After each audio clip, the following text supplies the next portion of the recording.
Good morning, beautiful people. I am reading this book. It's called Married and Satisfied by Cleveland Jackson II. And it is so well written. It's so wonderful. I'm really enjoying it. Hard to put it down. It's very good.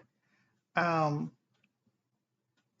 but I think chapter 2 really stands out to me. And so I've kind of recorded what I read, and I'm going to play it for you now so that you can hear it.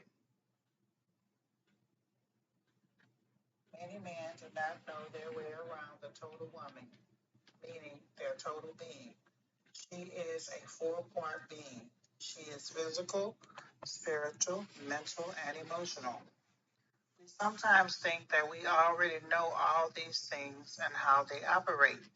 We pretend that we do when we do not, or we simply focus only on the physical and ignore the three unseen parts. Just because a man may be good at one thing or a few things, it does not mean that he is good at all things, especially all things concerning his wife. He may be successful in business, sports, education, or anything concerning his craft.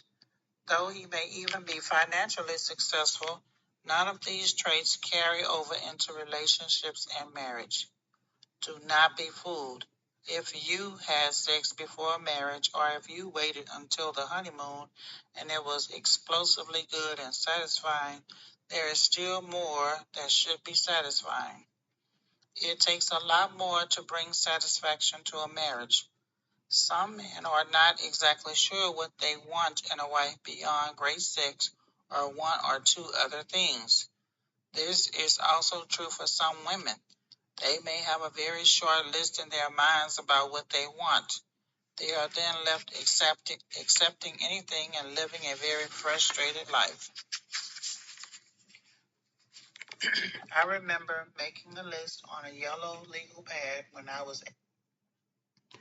So a couple of good points that I really love. He talks about the focusing on the unseen parts of the relationship and not really knowing what you want in a spouse. And I think that's so important. And I always tell people when I talk to them who want to be married that, hey, make a list. It's so important. Let's continue listening. It won't be long. 18 years old, listing what I wanted in a wife. 2 weeks later, I met the girl who would one day become my wife.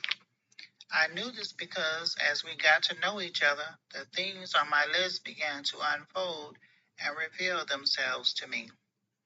Even though we were not yet married, this was one of the first steps in my becoming a satisfied husband. If you have no idea what you want, how will you know what will satisfy you? Knowing what you want and need in a spouse will help you identify it and help cultivate it.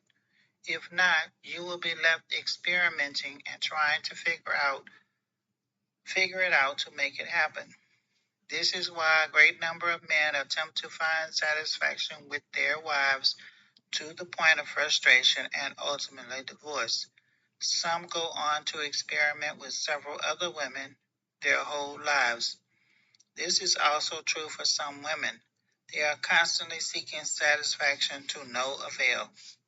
Let me assure you that when we first started dating, I wasn't all that she dreamed of, and she wasn't 100% everything that I had written on my list.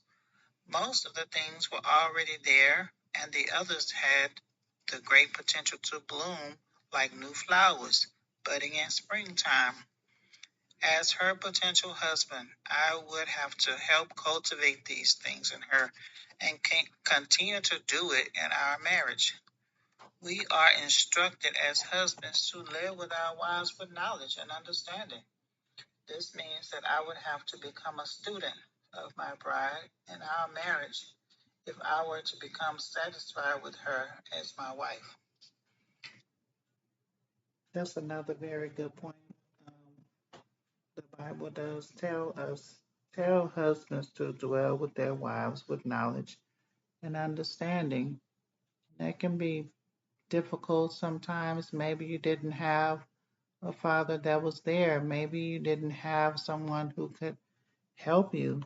But definitely, as husbands and wives, we have to be students of each other. We have to be very intentional. Everything in life that is worth having, you have to work at it. You have to work hard at it. If not, everybody would have it.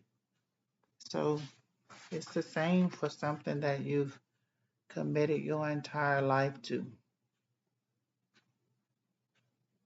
I must admit that this is not the easiest part of marriage. Though it is hard work, it is worth it in every way. If you're going to find and keep satisfaction, you must become and remain a student of your spouse and marriage in every season of life. Your contentment will come through learning, growing, applying, and transforming throughout every stage and season of your lives together. First, we must know what satisfaction is. We must also understand how to achieve such a state of satisfaction for ourselves and be able to cultivate it in our relationships. Much of what I wanted in my marriage was, as I mentioned before, conditional. For instance, such things as happiness, pleasure, achievement, and peace. It was of utmost importance to me to learn to create a marriage where those conditions could become a reality. The truth is, it requires much dedication, discipline, skills, belief, and sacrifice over some time for these to become a reality in a relationship. The problem comes in when the individuals in the marriage are not whole in every area of their own lives. Another concern is those men and women who do not have the time or patience needed to invest in receiving the results that are wrapped up in this great gift of satisfaction. Invest. Marriage is an investment. So many times we don't want to invest. We throw water on a problem when it's a problem after the fact. That's so like typical. Instead of investing, we have to invest, be willing to invest in what's important. To build up your spouse, you'll need to become a student of your spouse and your marriage. Building up your spouse in every way, especially in their broken places, is essential if you are to have satisfaction. This is especially so when we take into consideration that everything around us wants us to believe that marriages should be automatically and instantly packaged as a gift of satisfaction. We're led to believe that it should happen overnight. We're also fooled into believing that because many of our relationships began this way, they will always continue this way. This phase of the marriage is known as the honeymoon season and typically lasts from 6 months to 2 years, though some may be shorter or may last a little longer. When real life begins to settle in, most don't know how to recreate or cultivate real satisfaction in their marriages. So they become frustrated and sadly move on by cheating or getting divorced. Truth is, if they never learn the skills to cultivate satisfaction in their marriage, they will find themselves constantly cheating, marrying multiple times, or just becoming a single player. And again, this is because they have not learned to progress in their marriage past the honeymoon phase. Getting married is not the issue. The issue is getting married and being satisfied in your marriage, which, by the way, could take a long time to accomplish. The wedding ceremony may last about 20 to 30 minutes. But after 20 or 30 years of marriage, many couples find that they have yet to find satisfaction. There's an old song that says, I can't get no satisfaction. Again, though it may only take a few days or months to plan your perfect wedding, an ample amount of time is required to achieve a satisfying marriage. Just as preparing for the perfect wedding day is important, planning, preparing, and investing in the perfect marriage is more important. Keep in mind that the wedding is only one day, but marriage should be for a lifetime. The sacred marriage vows point out that you shouldn't go into marriage unadvisedly. The Bible, which is the blueprint upon which I built my marriage, says that there is safety where there is good, wise counseling. Anything that is built to last throughout the duration of time has blueprints that provide the structure for security. Thus, it is the same if you are to have a great marriage. It is essential to begin with a strong foundation and build from there.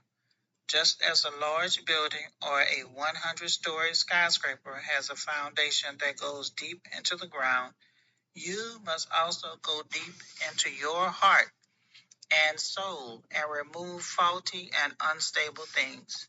Some things may need to be removed. Some things that may need to be removed are the situations from your background and culture that may hinder the future success of your marriage. Once these are removed, then you can rebuild upon a solid foundation using the things that will support the structure of your potentially great marriage.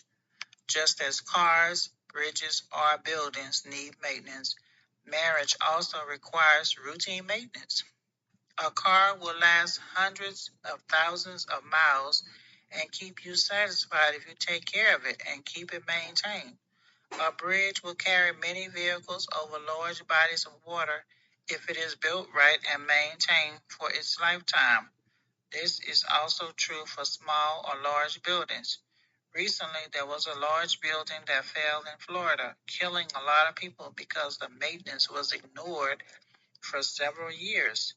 The building shifted a few centimeters over a few years, but because of the lack of maintenance and adjustment, it eventually collapsed. Here we see the importance of a solid foundation and periodic maintenance for anything that is built to last a lifetime, such as marriage.